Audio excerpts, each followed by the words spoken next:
This MIDI keyboard is the perfect MIDI keyboard for you to use if you use FL Studio. Why? Well, you'll find out exactly why by the end of this video. But not just that, later in the video, I'll also be revealing some free goodies that come with this keyboard. And I'm sure you'll be interested in them, so don't miss it. This video is more of an overview than a review, but I'll be sharing my thoughts and opinions on the features of this MIDI keyboard as we go along. Let's get into it. The keyboard we're looking at in this video is called FL Key from Novation. The biggest selling point for this MIDI keyboard is the fact that it was created for FL Studio from the ground up. That means that when you plug it in and go through the setup wizard, you're set. Keyboard will be synced with FL Studio just like that. You won't have to mess around with macros or custom settings like you would have to do in other MIDI keyboards, but you can still add custom settings if you want. However, there's a big problem with this keyboard that I'll be sharing later on in the video, so keep watching. First, let's go through the features included in this keyboard. First up, we have the step sequencer. In order to change any of the modes, we'll just hold shift and then press the mode that we want. So with this step sequencer, we have control to our full sequencer from here. So this will be 1, 2, 3, 4, 5, 6, 7, 8, 16 beats across. So we can set up a really easy drum beat with this. Let me quickly put on my headphones. So let's select the kick. And as you can see, as soon as we add that, it adds a kick to our main screen. So we can just set up a 4 on the floor drum beat like this and then play back. But we also need to make sure that we're in our pattern. Now if we play back, and we can also move along the channel rack to add some claps. So let's do a clap on the third beat. So third beat and then beat and the third beat. I'll play back. Okay, we would actually want it on the third beat. We'd want it on the second beat if we're doing this. So let's also go back down here, edit that. Very easy, very straightforward. Sequencer. Next, we have instrument mode. So if we click shift, go on the instrument, then what we'll find is we can go to any instrument. So let's just go to FL keys and we can play this instrument.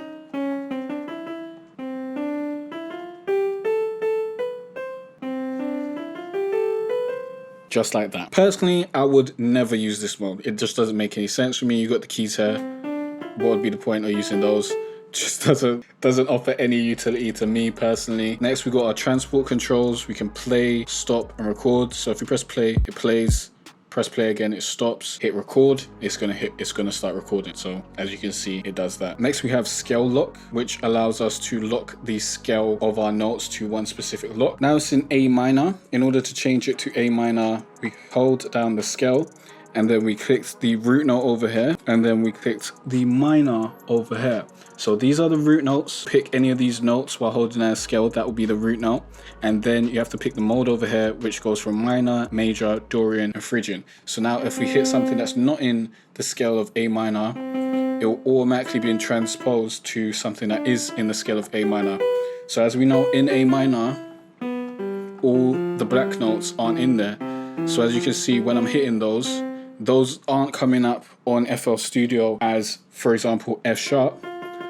It's coming up as F because it's being transposed down to where it needs to be in A minor. This is very useful for playing along to your beat and getting stuff in scale when you don't actually know the key and don't actually know the scale. If you want another easy way to make trap beats at home, you can use my easy 9-step trap beat making formula. All you need to do is go to jcarterray.com/free trap course or click on the link in the description. This will allow you to join my free music production course, which comes with that formula and teaches you how to make beats from starting your melody all the way to mastering your beat. Thing is, you have nothing to lose except for the opportunity to join this free course because it won't be free and available forever. So join it as soon as possible while it's still available. The next features we have are the mixer control, which are these. These are automatically linked to mixers. So this is moving the main chorus guitar up and down, and then this is moving the next one, and then we can move all of these up and down very easily and just use the actual keyboard for that. And if, for example, we want to move to the next section, so this would be the riser, all we need to do is hit shift and also hit one of these over here. So as I hit that, now we can deal with our claps, our hi-hats, our snares, and so on and so forth. That's how you set that up. And then last of all is the channel rack integration, which I showed you a little bit of earlier, but basically with this, if you're in the channel rack, you can just move down and up to move to whatever you want to actually use at that point in time. Very, very easy, very, very straightforward. That can also be used with like the instrument or the sequencer, however you want to go about it. All of these features mean you can basically produce mostly with just the keyboard and minimal mouse use, which is great for your workflow and for speed. But it's not all sun and roses. Here's the bad news. The Mini is too small for serious music production. It's cool for traveling or producing in bed, but it's not something that I would use as my main MIDI keyboard for music production. I couldn't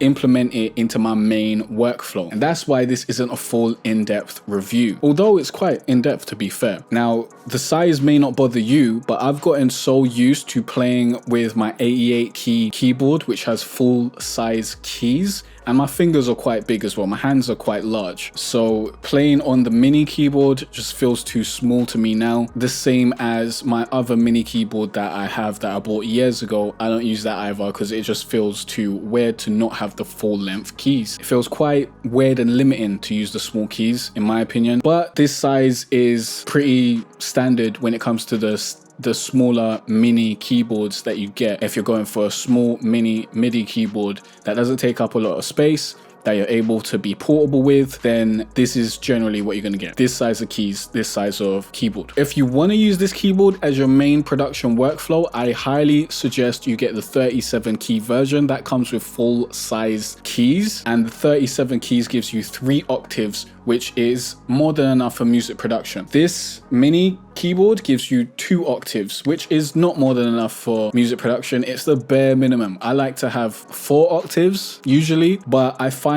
that when I'm using my large 88 key keyboard, I only rarely use 3 octaves, and then I use the modifiers on the left hand side of the keyboard to make the octaves down or up. So I generally don't move that far out. But if you want to play bass with your keys, so let's say you're playing a chord and you want to play the bass line with it at the same time, you generally want to have at least 3 octaves, because you'll have the bass here, let's say in octave 2, and then you'll have octave 3 blank, and then you'll be playing in octave 4, for example.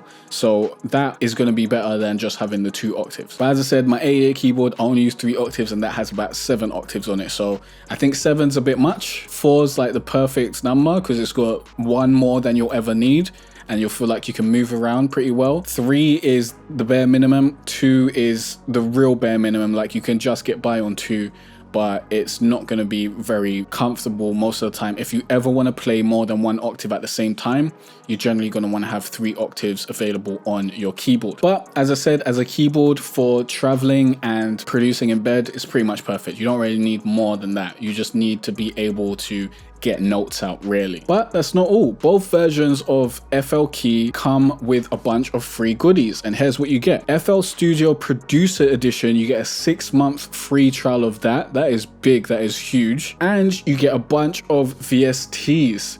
You get XLN Audio Addictive Keys, which is a nice piano VST. You get the AAS Session Bundle, which as it's described is essential sounds for your tracks, lounge, lizards, authentic, classic, electric piano tones, strum sessions, acoustic and electric guitar sounds, ultra analog sessions, easy to use, huge synth sounds. I've never used it before, so I'm just reading off what they say it's got in there.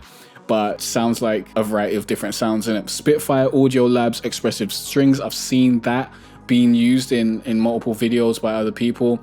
That basically gives you strings which can be greatly used for like pads and whatnot, or just strings in the back of your production, and those sound pretty good. This also comes with a couple effects. You get Clevgrand Reverb, which is a hybrid between a simple reverb and a very complex delay in an easy to use plugin. You can design your own reverbs with it. You get Clevgrand DAW Cassette, which brings your sound back to the golden age of cassette tapes with an accurate recreation of saturation, distortion, noise, and wobble. Basically like RC20, adds a bit of spice, some sauce, some warmth to your productions. These plugins are super important because you want to get that analog sound out of your production, so you don't want it to sound super digital, because super digital beats sound terrible. And that's that. We've gone over all the features. I've told you what features I would use that are good. I've told you what I don't like about the keyboard, because that is too small basically. The main features that I would use are scale lock, the transport controls, maybe the step sequencer, but because I use the step sequencer with my mouse so much, I personally wouldn't use the step sequencer on the keyboard because that'll just be something new to learn. Although it's easily transferable, I just can't be bothered to learn it. Like, I'm not gonna lie to you. The mixer control is something that I can use as well, but because I always use my beat mixing templates, I generally don't really need to change my mixer control. If they had mixer control that affected the channel racks mixers, then that would be pretty useful. But for right now, they only affect the main mixer channels. And I generally don't touch the main mixer channels. I'm always using the channel racks mixers, so I stay away from that. But yeah, that's that. This is the keyboard for FL Studio users because it's the keyboard, the only keyboard made for FL Studio from the ground up. So I highly suggest you grab it. I'll leave a link to it in the description down below so you can go and get it. If you got any questions or any other tutorials you want me to make next, or any other videos you want me to make next, let me know in the comment section down below. Check out that video next, and I'll see you in the next one. Peace out.